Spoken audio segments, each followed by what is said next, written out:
So this is a talk about ADCS. ADCS, I'm going to say that for the rest of the time, so it stands for Active Directory Certificate Services. I squish all the letters together. Some people don't. Some people cut it in the middle. That's not what we're going to talk about today, but we're going to talk about being a Keymaster. So this is how we're going to abuse it. My name's Trevor Kems. You may know me as KRBTGT from the Discord. A little bit about me quickly.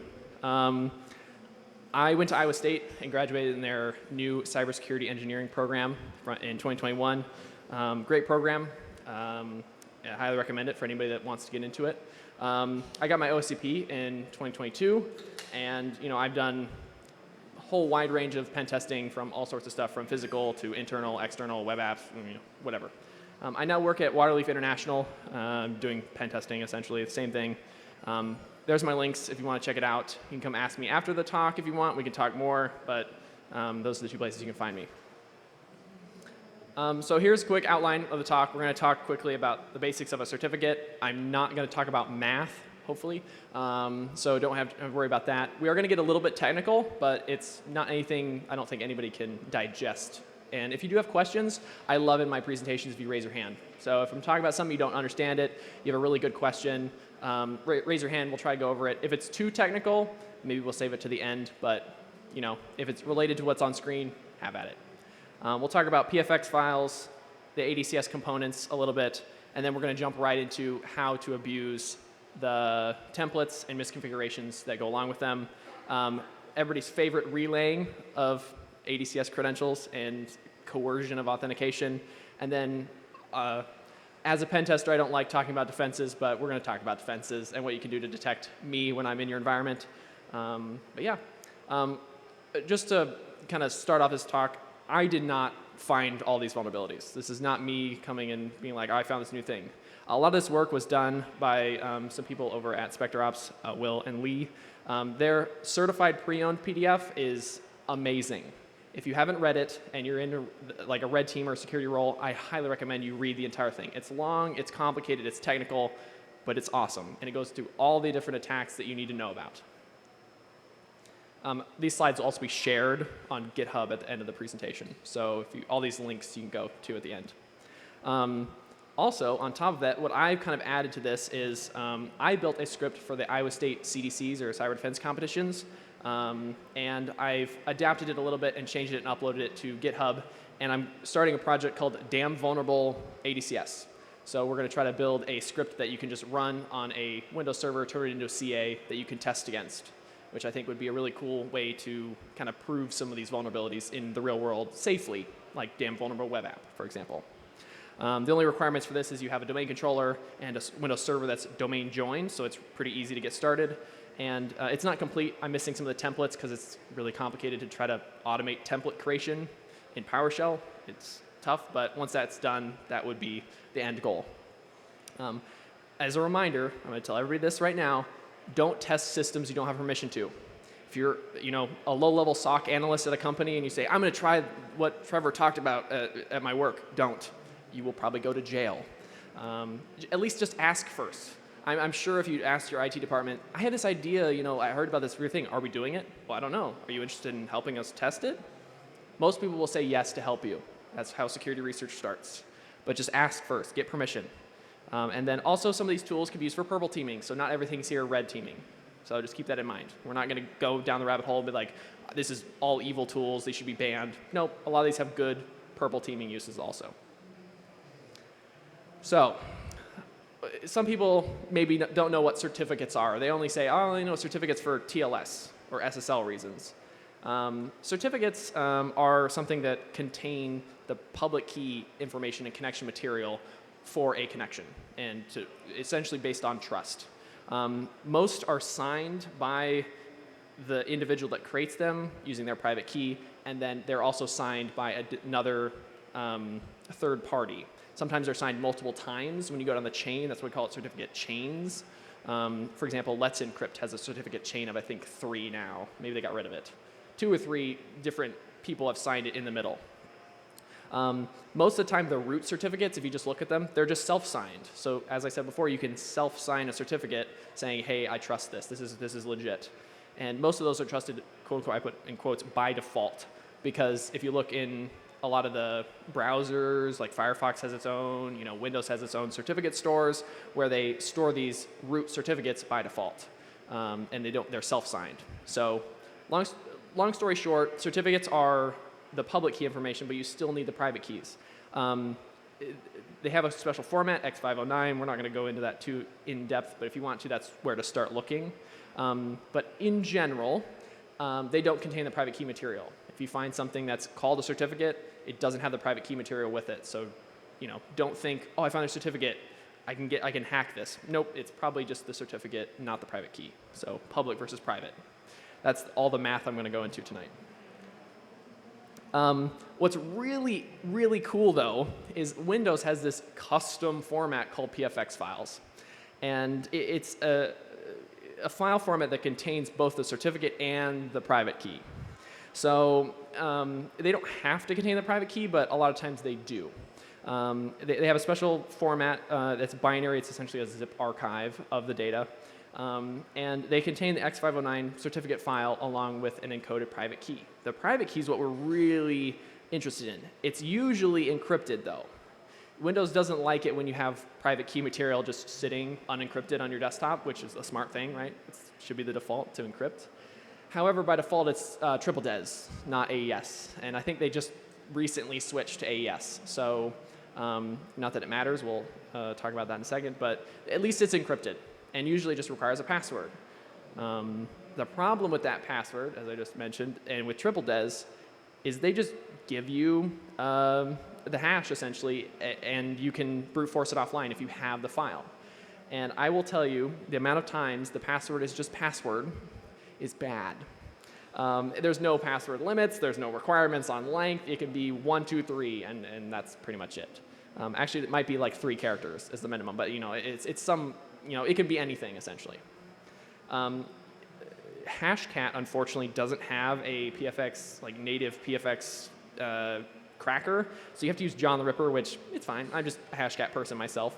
However, most of the time when I'm cracking PFX files, I don't even have to put a word list into it. I just run it through John and it's fine. This is a command to run it through John if you want, if you ever get a PFX file, but just be careful. Don't crack certificates that aren't yours or you're not supposed to be cracking. Unless you find them on the internet, then have at it. But it's private key material, so be careful. A little bit more about PFX files and what they look like. I find them all the time in file shares when I'm doing engagements. It's so much fun to find somebody's PFX file sitting on their desktop with a like cert.pfx and then cert.txt next to it. And you open it up, the cert.txt, and it's password. Great. Or PFX is the password or whatever. And sure enough, I've had a few instances where that's the password, and it's not always. But other places you can find them. A lot of ASP.NET apps use it, surprisingly, for some crypto-related things, TLS certificates, especially in that regard. Servers are, they can use it for various functions, right? Anything that uses cryptography can use PFX files in Windows, essentially. So you can find them on workstations, too, for custom file encryption. And if you ever deal with, I think, NTLM file encryption, or not NTLM, NTFS, wrong N acronym. NTFS file encryption, you have to generate a key, and you can export that as PFX. And that also has to have a password. So you can find these pretty much anywhere. You can also sometimes find these for TLS certificates from big providers like DigiCert or insert certificate provider here, as they also give you a PEM file and a PFX file, or one or the other, and you can switch between them. There's tools to do that. I'm not going to talk about those here, but OpenSSL can do it for you, so it's not too hard. The reason why I put these screenshots up here is because on the left you see there's 2 certificates. One has a little key, yellow key icon on the upper left of the certificate. In Windows, that means you have the private key for that certificate, essentially. You might not have the password to it, but you have the key material in that certificate. The bottom one is just a certificate file that doesn't mean you have the private key.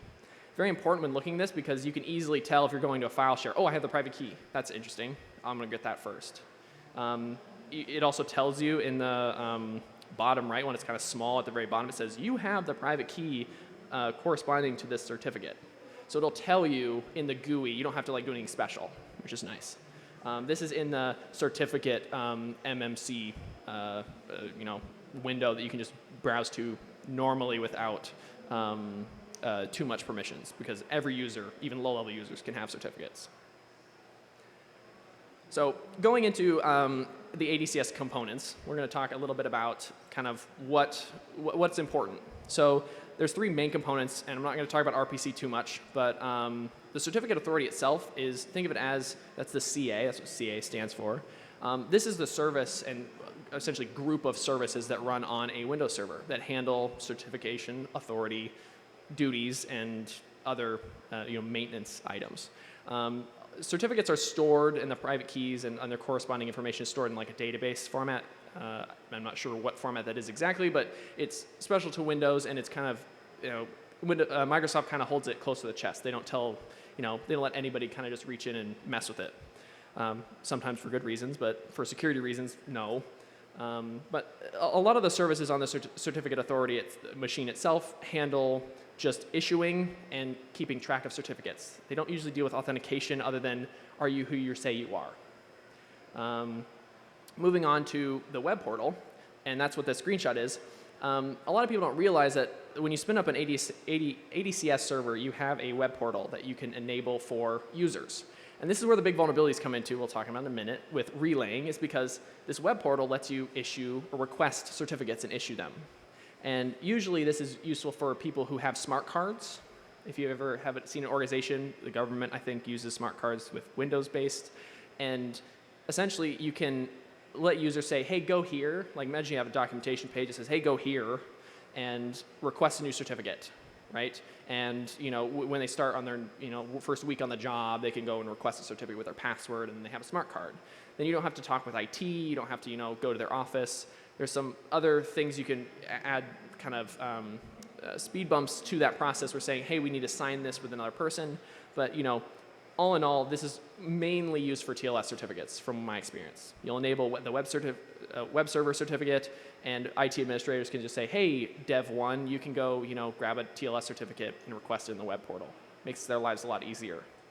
And then there's also an RPC component to ADCS where you can, that's how that MMC is able to request certificates from any essentially Windows machine. So that's kind of the boring part. Now we're going to get into the really, meaty part of the presentation, and my favorite, templates.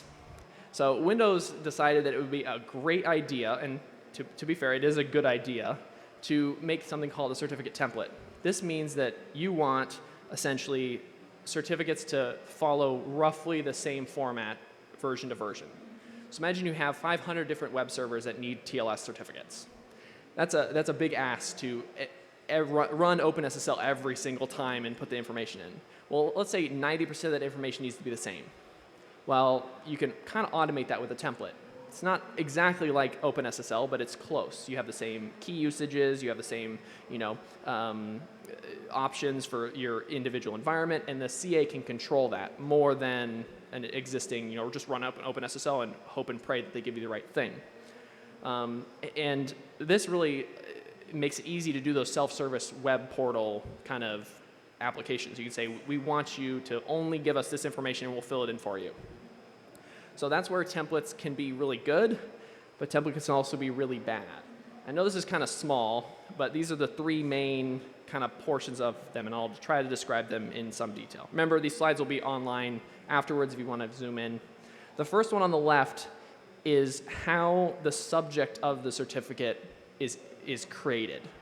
The templates say, well, I don't know if the web server every time is going to be the same name. It's probably not. So we got to figure out a way to kind of compile that information. And the vulnerable way is to say, we'll just trust you. Just give us the right thing, please.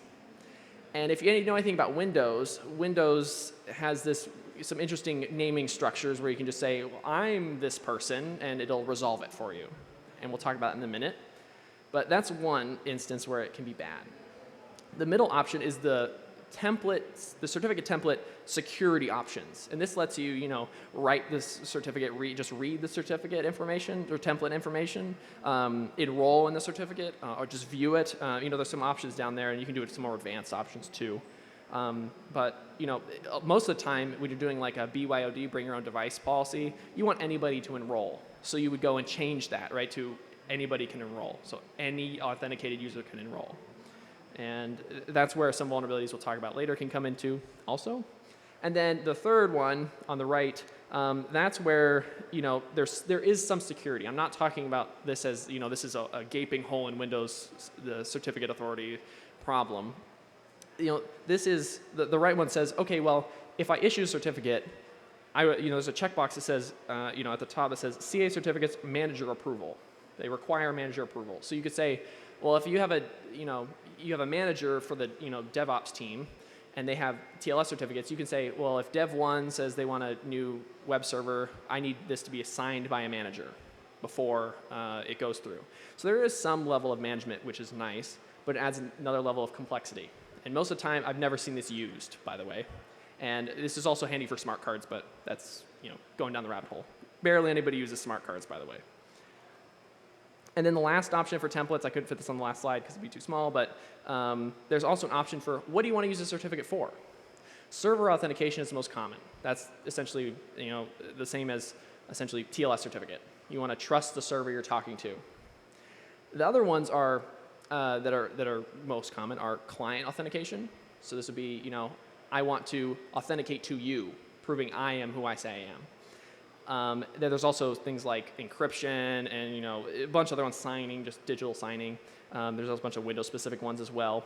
But then my favorite is any purpose. Can you guess what that does? Any purpose.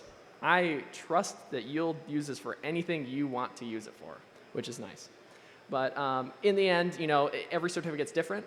Every template's different. So you're going to find, I've found instances of all sorts of mess, kind of just a mess of everything in certificates. And old certificates that are expired, templates that have expired, and certificates that have expired that you can't use because they're not trusted anymore. So some of this is going to apply and some of it's not going to, but the PDF from SpectreOps is going to go into more detail than I will be able to tonight. So if you have any questions, direct them there, or we can talk about it more afterwards. So now I've kind of given away some of the vulnerabilities, but let's talk about some of the misconfigurations of templates. So one, in the PDF, a lot of people call these Escalate 1 or ESC 1. Escalate 1 is the main vulnerability that I love to exploit, and it's probably the most common, other than relaying, which we'll get to in a second. But the reason, and I'll talk about this in a second, why this happens, but essentially it allows low priv users to enroll. And on top of that, the certificate can be used for any purpose. This is the EKU, which stands for Extended Key Usage, of client authentication, which we just talked about. PK init client authentication, which is essentially Kerberos. Smart card login, any purpose, which is great, or no EKU, which essentially means it's a sub-CA, which means it can be used for anything, which is rare, but I have seen happen. That's why it's called a sub-CA. And then on top of that, you have to have all of these for it to work. But then at the very end, which is the biggest thing, which is why I was first in the slides a second ago, the template allows users to apply the subject alternate name in the certificate signing request. Now the problem with this is that you can say in Windows, there's a thing called a UPN, Universal Principal Name, I think is what it stands for. And the UPN essentially says, well, there's a bunch of different versions of how you can have it. And if, for example, it would be username at domain. And you can also have slashes in there and a bunch of other different things. And Windows is kind of not great with how they format it. But long story short, you can say machines, usernames, and keep in mind machines are just usernames with $signs after them. So you can put anything in there, which is really handy for this case. So if you allow, for example, the first one, low priv user to enroll, that's super common, right? BYOD devices, smart cards, anything like that. And you say, well, how does this happen? And a lot of it happens when you duplicate templates. Now, the problem with this, and I have a link up here that shows this is exactly why it happens. And the reason I know this is because this is a Medium article that somebody wrote in 2017 that shows how to set up like Apple and Android BYOD devices in environments. And they clearly state, oh, just clone the user template which enables client authentication. And make sure you check the box that says subject name is supplied in the request. And then also make sure you enable the EKU of client auth.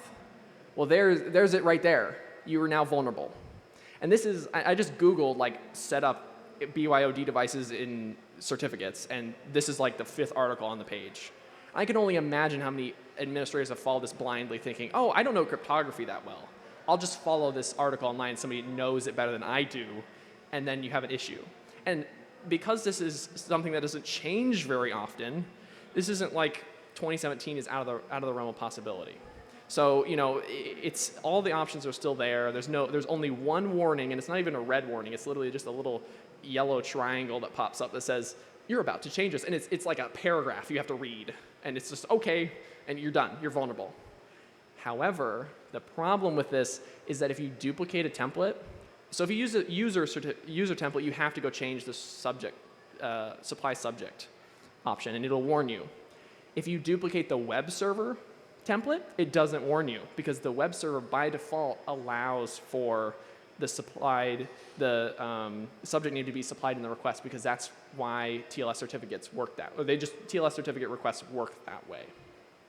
So there's almost no, bowling bumpers to protect you other than one, little pop-up.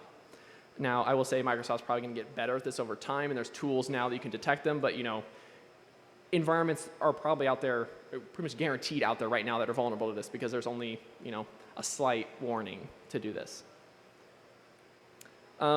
This is what it looks like when you use a tool like Certipy or Certify for the Windows people. Certipy is my favorite. We'll talk about that in a second with the tools. Certipy lets you essentially view certificates. When you view a certificate, this is what you would see. And this is, I made a demo up on my vuln.local domain. And I know it's kind of small, I'm sorry.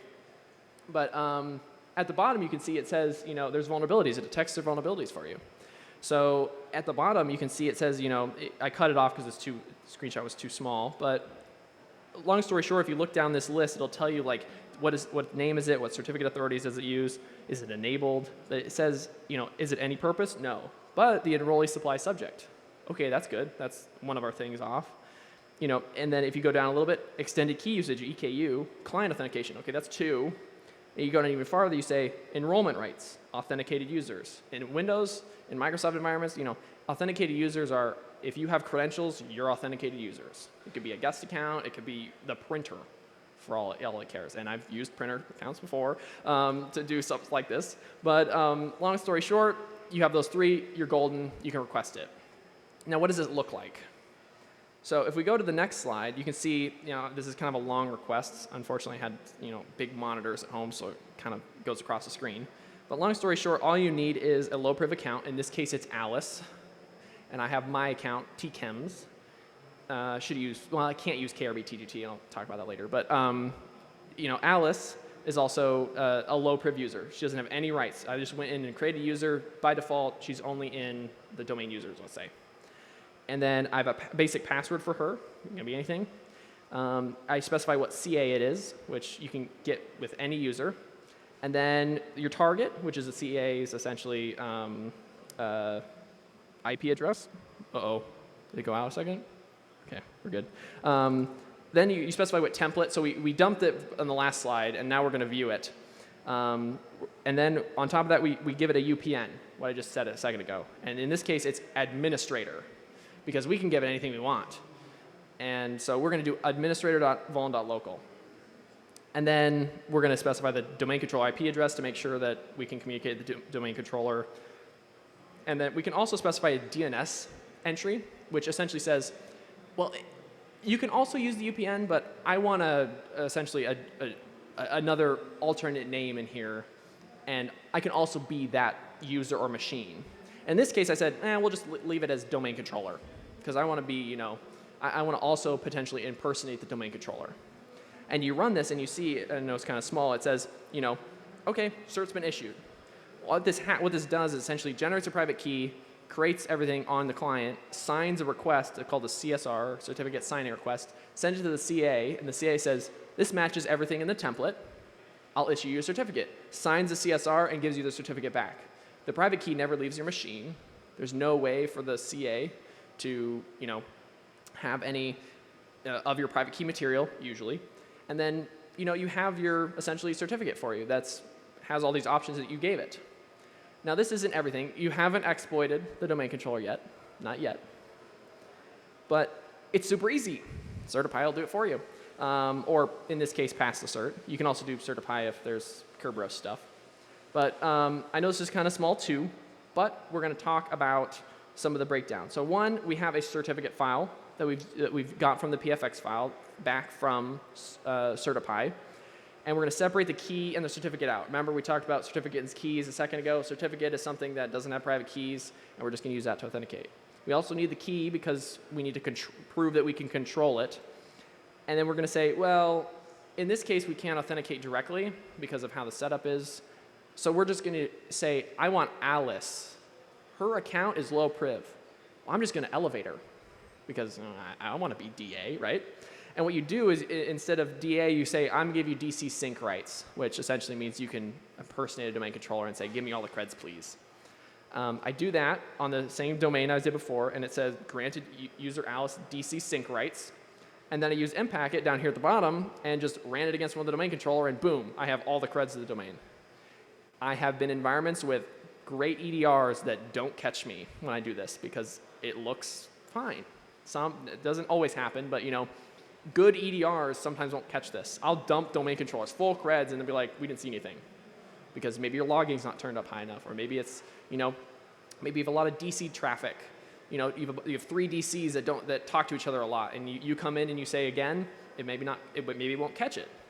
So you can also be quiet about this.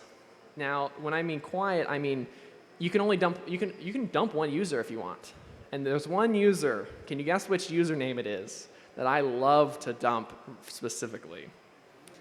KRB TGT. And quick aside real fast, because I'm keeping track of time. I think we have time to go a little tangent. The reason I chose my handle KRB TGT is because in Windows, that user essentially signs TGTs, which is ticket granting tickets for Kerberos. They are essentially the new password. They're actually, I didn't think about this. They're the old passkeys. They're better than the current passkeys, well, to an extent, because they expire, and you have to renew them. Well, they're signed by the KRB TGT user's password hash, essentially. So if you get that value, you can impersonate that user all day long and make your own TGTs, which is great if you're an attacker. So I love KRB TGT because nobody knows what it stands for. And if you do, you have gone down the rabbit hole like I have and know what Kerberos is. And it's, to most people, to most IT administrators, I will say it's a username that's in Windows somewhere that's always disabled, and you never touch it because if you do, it'll break everything, and don't delete it. Don't delete it. It's all that matters. But long story short, that is how you can abuse it with only one user, right? If you dump one user, you might not get caught.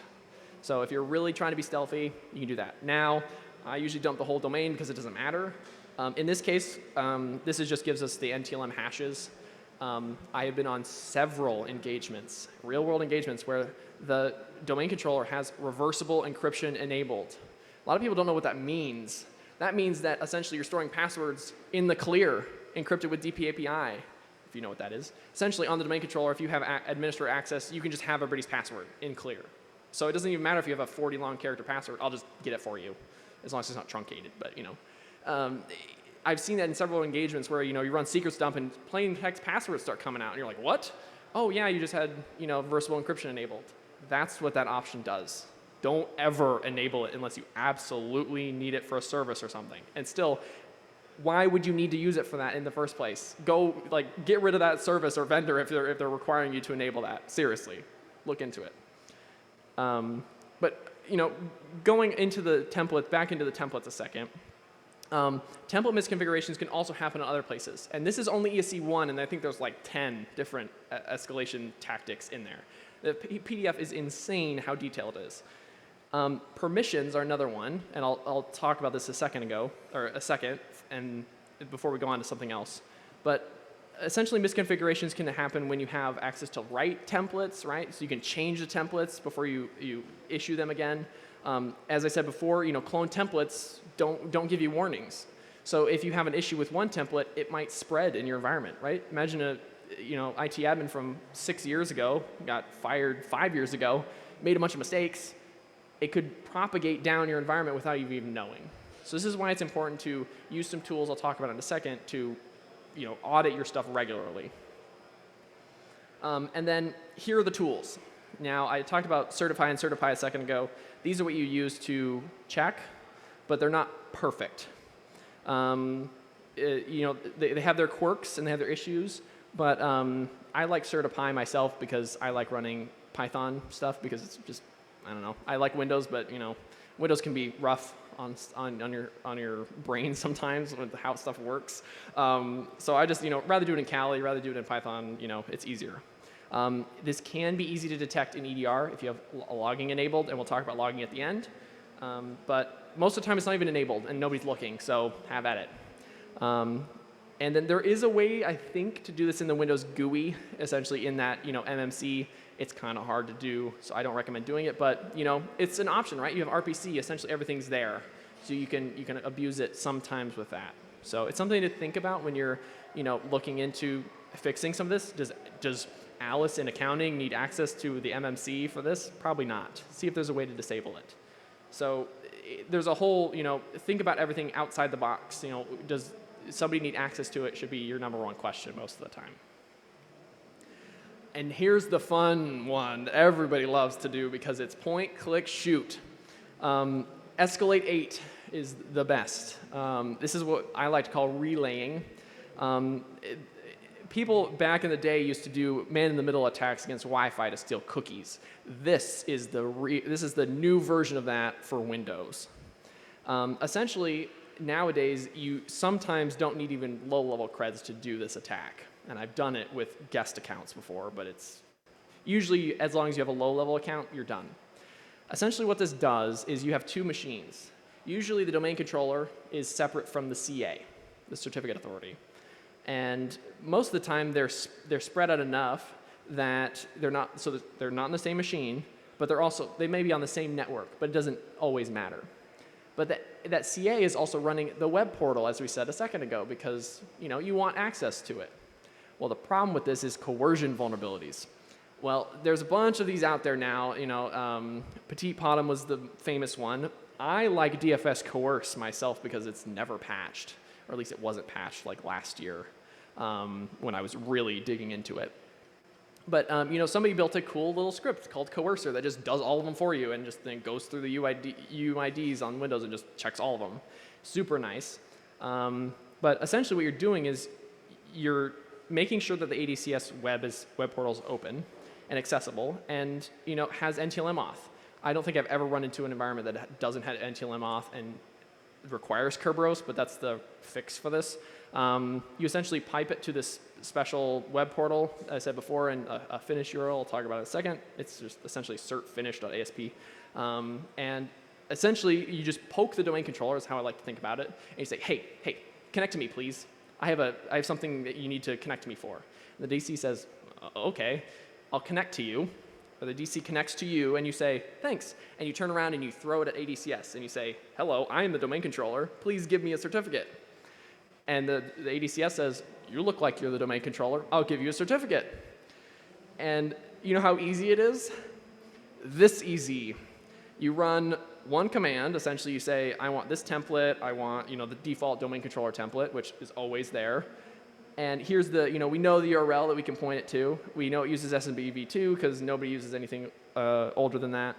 And you spin it up, and I don't have the poke part in here because you just use Coercer and you use whatever you want.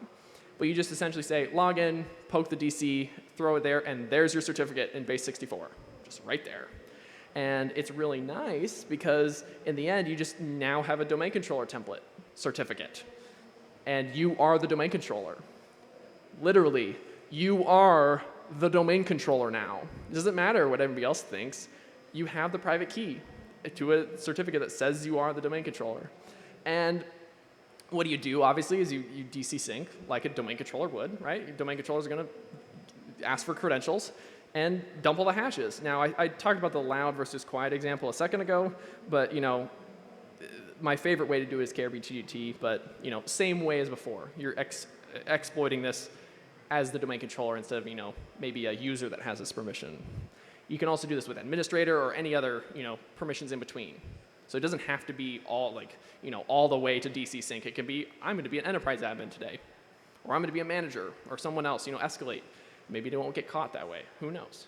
But I love being the DC.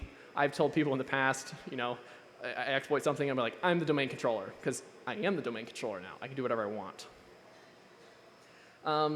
Okay, now we're going to talk about defenses for a second, and then some event IDs and stuff like that. Please, if you have questions, this would be probably the best time to ask, especially on the blue team side. The easiest way is to audit your templates. Yes. Yes. So when you do the DC sync, where is that coming from? Your attack device? Correct. Or whatever device you control. Oh, yes, sorry. Question was, where does the DC sync come from? It's essentially coming from your attack device or anything you control, essentially. You could do it with C2, if you had a Cobalt Strike beacon installed on another device, you could say, hey, please do it from here. Yes? So it's not coming from the domain. Correct. So it would be a good idea to alert on it. Correct. Yes. The question was, would it be a good idea to alert on weird DC syncs? Yes, you should already be doing that, probably. Why would you want Alice's machine in accounting to be able to request a DC sync? You shouldn't. That's bad, but it happens.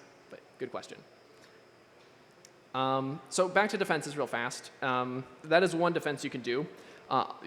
Be holistic about it is what I like to think about. But, the simple thing is just audit your templates. There's tools that we talked about that'll just let you see these templates today. And, I talked about Certify and Certify. Those are the Windows kind of attack tools. But there's also somebody, I haven't tried this out personally, but somebody made a PowerShell version of this that you just import into PowerShell and you say, just run it and there you go. It's more of a blue team tool. I'm sure you could use it as a red team tool, but blue team tool in PowerShell, right? You can go in and say, hey, are there certificate templates that are messed up or potentially vulnerable? And it doesn't necessarily have to be Escalate 1 and Escalate 8 are the heavy hitters. There's some other ones that are still bad to impersonate lower level people or fast track certificates in your environment that you don't want just floating around in your environment. It can lead to chaining exploits as you go through. Another thing. Why do you need the ADCS web portal in your environment at all if you're never using it? I've seen organizations that it's like, we have TLS certificates. Nobody uses the portal though. They just log into the CA and do it because it's an IT staff member. Just turn it off. You can easily disable the IIS web server on the CA, and it's you don't have to have it as a default. If you still need it, you could say, well, maybe we make it so you have to RDP into the CA to do it, or RDP to a different machine that only has access to it for DevOps or whatever. So then there's another step, right? You have to RDP to get into it, and maybe that prevents a super low-level attack. This is a little bit harder. I'll talk about the logs in a second, but auditing the logs for certificates and issuance is big, and then also just logins in general. If you're not a big Kerberos shop and you see a bunch of Kerberos logins, that's probably bad, right?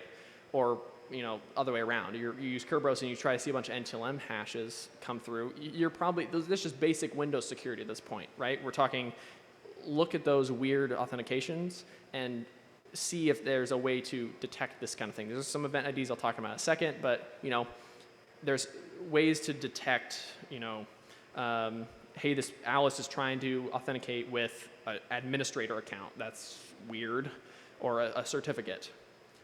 But it's really complicated. I'm trying to be vague on purpose because there's a million different ways Windows does this, and it's always changing sometimes. But just be careful and just keep that in mind when you're building defenses. Don't clone templates. That's another one you can just do. If you don't know what cloning a web server template does, just don't do it. Yes? So if you come across a system, as a sysadmin blue team, come across a system, you think it's almost configured, and you think that maybe malicious actors are very used it, what do you do?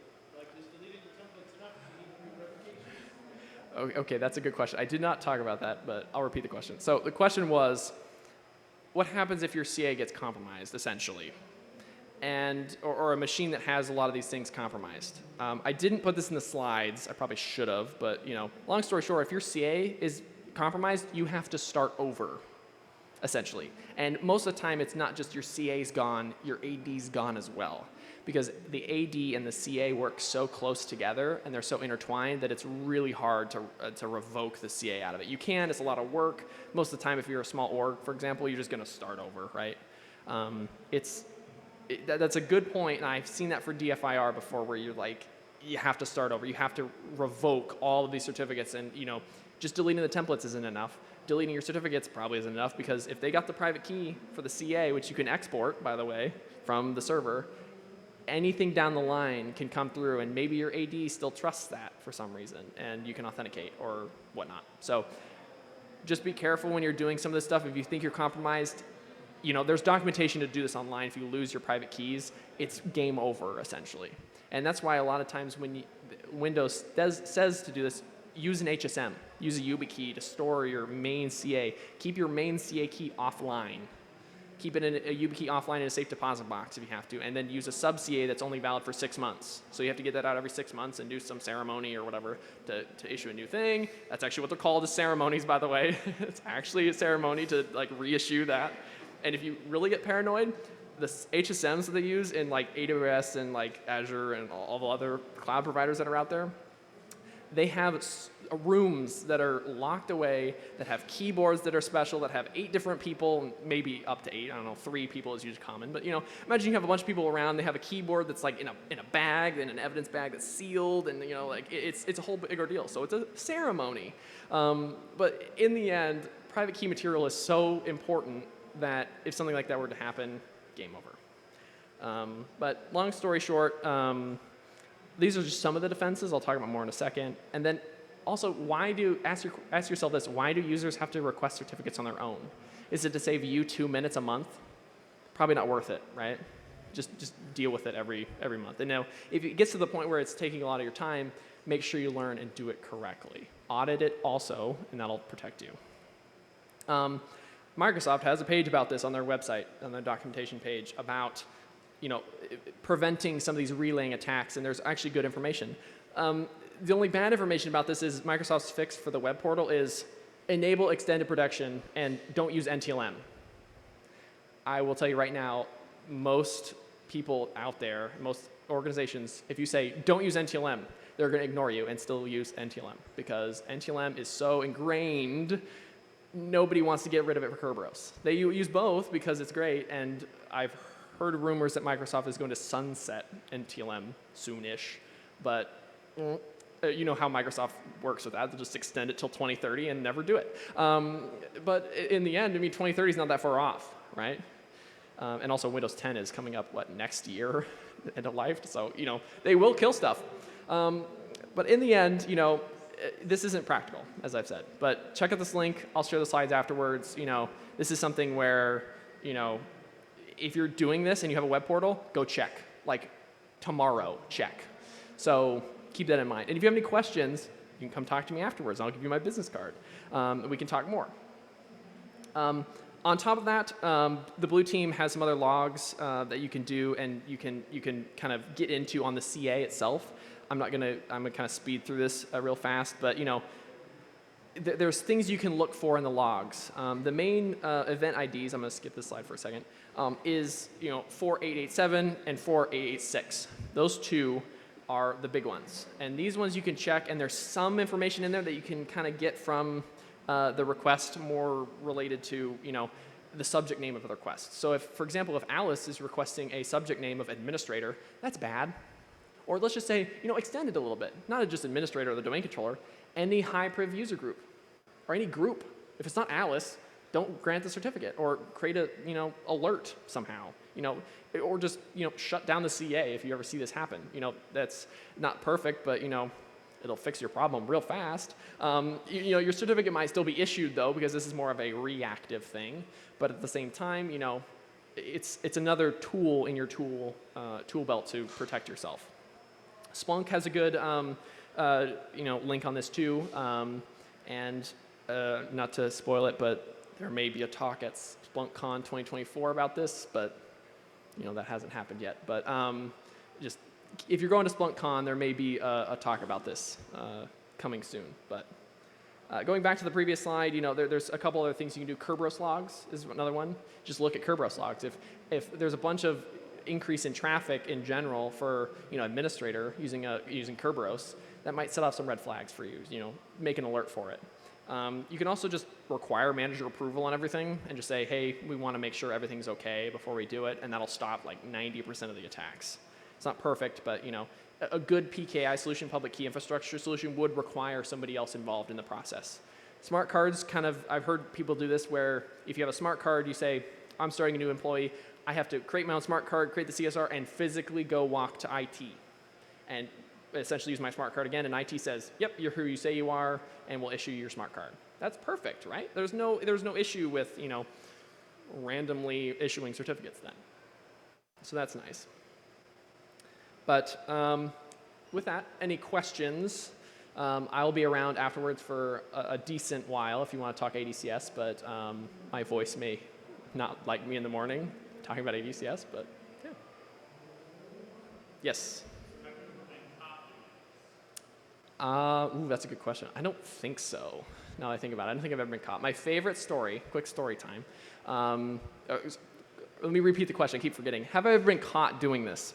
I don't think so. My favorite instance of this was I was doing some testing at night, so overnight testing, client requested it, and I had VPN access and a low priv account. That's it. Essentially assumed compromise. We're saying some person got phished. Here you go. Here's what you do. And I immediately checked ADCS. Or beyond regular recon, I immediately said, okay, what is the first thing I'm going to do in AD is check ADCS. Check ADCS. Oh, there's a certificate template. And after some fiddling, it ended up being about 4 commands, something like that. I say 3 commands because there's only a couple commands on here that you can do. With Certify over a VPN, I was able to get a domain controller certificate and dump the DC in like a couple hours minimum. And that was my pride and joy moment. And I will say, next morning I said, "You see me?" And they said, "Nope." And this was a somewhat mature organization that didn't have, it wasn't like this is their first rodeo. They had a security team, and it's like, whoa, this is something that we didn't expect. So you can get caught with this, but I'll tell you right now, I've run secrets dump against domain controllers that have, good EDRs against them, good EDRs, and I don't get caught. Or maybe I get caught after 10 requests or whatever, but it doesn't get reported, it doesn't get alerted on. And it's like, well, what's happening? Oh, we just saw it and we see a bunch of DC sync stuff and we just made a rule for it or whatever because the DCs talk to each other too much, right? Too many passwords resets in a day, it'll do that. So it depends on what you're looking for, and I will say as they mature, as the products mature and the stuff matures, you won't see these attacks be successful so often, but it depends on the organization and what they're looking for. So, any other questions? Another question, yes? So if I wanted to stop this other than blocking DC sync, So DC sync from the client base. So the question was, how do I stop this other than stopping DC sync? So to stop this attack specifically, turn off your CA. This is a really easy one. If you're not using your CA that often, just turn it off. Microsoft just says that already. Just turn off your CA because if your CA is not running, you can't issue certificates. Another thing is, check your certificate templates. That's the biggest thing. Certify, in my opinion, clone it and run it, and that's it. It's 2 minutes to run, and they give you some examples too to check, just to scan, and you can kind of scroll through it and see. Unless you're a huge org that has tons of different templates, it's not going to take that long. Maybe an hour to go through all of them and check. Now fixing them is a little different, right? You're going to have to plan and do that, but I wouldn't turn off DC sync because DC sync will ruin your day if you have multiple DCs. But at the end of the day, that is kind of a solution, but it's in my opinion, that should be your third thing to think about, unless there's some extenuating circumstances or something where you can't. But I could not tell you what the first 2 options where you couldn't do it, right? You couldn't disable templates or turn off your CA. I don't know, to be honest, where that what software would be ingrained so much that you couldn't rip it out. So If that answers your question. Any other questions? I'll be around too if you don't want to speak up about it. So, well, thank you. Thank you for letting me come present. And, yeah.